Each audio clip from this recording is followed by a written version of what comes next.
शुभ सकाळ आज इतिहास क्लास को तुम मानक स्वागत। मु आशा करुच्ची तुम माने सब सुस्थ थिबो। पिले माने आज इतिहास क्लास रे आमे आलोचना करिबा इतिहास तृतीय अध्याय इंग्रेज शासन को प्रतिरोध। इंग्रेज माने भारत रे साम्राज्य विस्तार करिबा परे गोष्ठी संघर्ष तांकर किपरि अन्य फरासी शक्ति मानक सहित होइतिला, पोर्तुगीज मानक सहित होइतिला।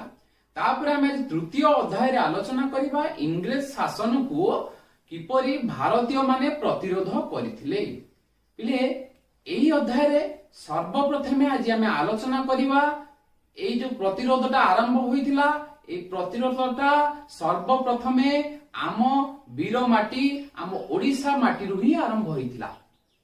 तेणु आमे जने ओडिया भावरे निजको गर्व करिबा जे आमरी ओडिशा माटी रु इंग्रेज मानक विरोध स्वर सृष्टि होइतिला बा आरंभ होइतिला। सेही भलिया जने संग्रामी विषय आज आमे आलोचना करिबा।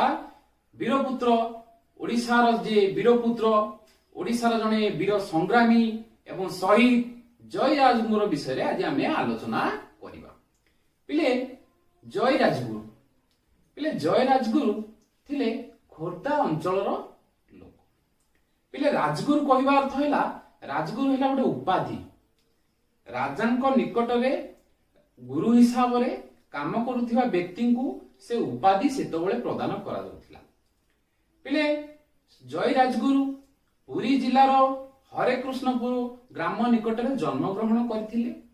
से 1739 मसीहा अक्टोबर 29 तारिख रे जन्म ग्रहण करथिले। पिले से पुरी जिल्ला रे जन्म ग्रहण करथिले। सेतबेले से अंचलटा खोर्धा राजांक अधीन रे थिला। पिले तांकर पितांक नाम थिला चांद राजगुरु और मातांक नाम थिला हारामणि। पिले तांकर पूर्व पुरुष माने खोर्धा राजांक अधीन रे राजगुरु भावरे रही बा उपदेष्टा भावरे रही कार्य करुथिले।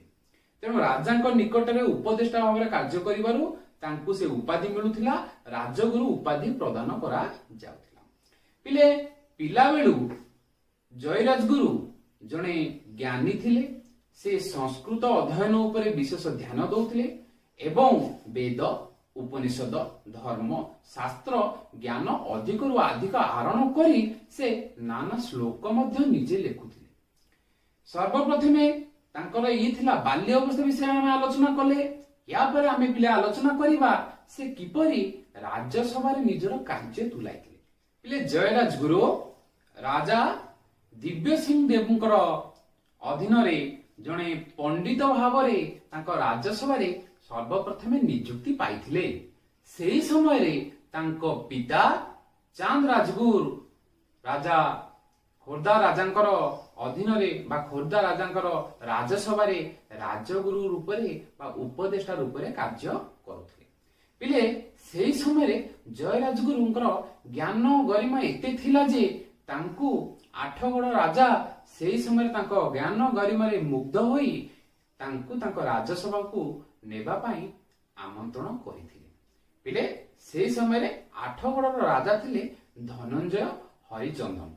से तांकु कहिथिले जे तुमे आम राज्यसभा रे राजगुरु पदर अभिषित हो।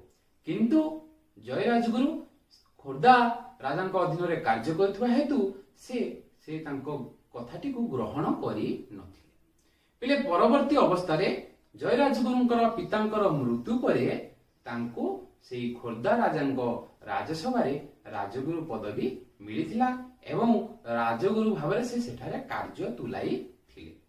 पिले सेही समय रे राजा दिव्य सिंह देवंकर मृत्यु पुरे द्वितीय मुकुंद देव राजा रूप रे अभिषित होइथिले। पिले से समय रे से नाबालक थिले।